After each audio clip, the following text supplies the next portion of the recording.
बीच test match किसने लगाई ऋषभ पंत को डांट और कैमरे में हो गई सारी बातचीत रिकॉर्ड। जी हां, ऋषभ पंत जो शतकवीर हैं, जिन्होंने दोनों पारियों में शतक लगाया, इतिहास भी बनाया, क्योंकि ऐसा भारत के लिए आज तक कोई नहीं कर पाया कि टेस्ट मैच की दोनों पारियों में शतक लगा दिया गया।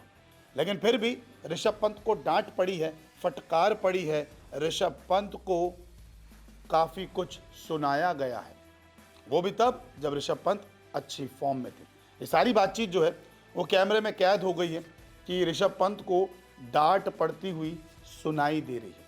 अब आप सोचेंगे कि एक शतकवीर पर कौन गुस्सा निकाल सकता है, कौन उन्हें डांट सकता है।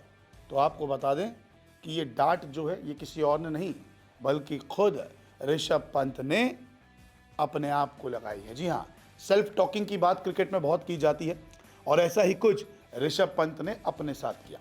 दरअसल ऋषभ पंत केएल राहुल को तो समझाते हुए नजर आ रहे हैं, लेकिन जब एक खराब शॉट उनसे लगा तो वो खुद को ही डांटते हुए नजर आए।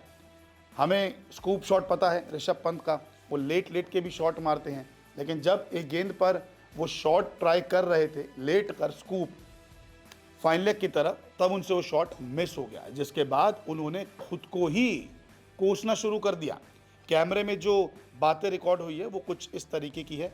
ऋषभ पंत जब शॉट मारते हुए चूक गए तो ऋषभ पंत ने खुद से ही कहना शुरू कर दिया, खुद को ही फटकार लगा दी और कहा कि स्ट्रेट बॉल है ऋषभ, ऐसा ये ज़रूरी नहीं है, ठीक है, मारना है तो सीधा लग जाएगा ना।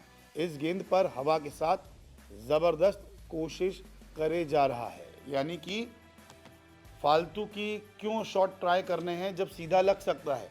ये एक अच्छे बल्लेबाज की निशानी है कि वो खुद से ही बातें कर रहा है, खुद को ही डांट रहा है, और जब उनसे वो शॉट नहीं लगा स्कूप शॉट तो वो खुद को ही कह रहे हैं कि यार इस पे सीधा खेला जा सकता है, क्यों ऋषभ इस पे ट्राई कर रहा है, क्यों बेवकूफ़ी भरा शॉट खेलना चाहता है। ये सारी चीज़ें उनकी जो है वो कैमरे में कैद हो गई है। तो इसी वजह से ऋषभ पंत के दोनों शतक आए हैं, भले ही आड़े टेढ़े तिरछे शॉट मार के उन्होंने रन बनाए हों, लेकिन शतक तो शतक है, इतिहास तो इतिहास है। एशिया में ऐसा कोई नहीं कर पाया। विकेट कीपर बैट्समैन जो दोनों पारियों में शतक लगाए, ऋषभ पंत ने कर दिखाया। वर्ल्ड में बात करें तो ये दूसरे खिलाड़ी हैं एंडी फ्लावर के बाद, विकेट कीपर बैट्समैन जिन्होंने दोनों पारियों में शतक लगाए। तो रिकॉर्ड भी बने हैं, इतिहास भी बनाए, लेकिन डांट भी पड़ी है, वो भी खुद से ही ऋषभ पंत को। वो कहते हैं ना, अक्सर हम भी आमतौर की ज़िंदगी में कुछ गलत होता है तो अपने आप को ही कोसते कि हमने क्यों कर दिया, ऐसा नहीं करना चाहिए था। वैसा ही कुछ ऋषभ पंत भी करते हुए नजर आए कि इस बॉल पे सीधा शॉट लग सकता है, क्यों फालतू का ट्राई कर रहा है और ज़बरदस्ती मारने की कोशिश कर रहा है। आपको बता दें कि पहली पारी में भी ऋषभ पंत ने शतक लगाया था, तो दूसरी पारी में भी ऋषभ पंत के बल्ले से 118 रन आए हैं। तो ऋषभ पंत ने रिकॉर्ड तो बना दिया है। अब देखते हैं कि ये रिकॉर्ड जीत का स्वाद भी चख पाता है या फिर नहीं। आपको ऋषभ पंत की ये दोनों पारियां कैसी लगी, कमेंट करके ज़रूर बताएं।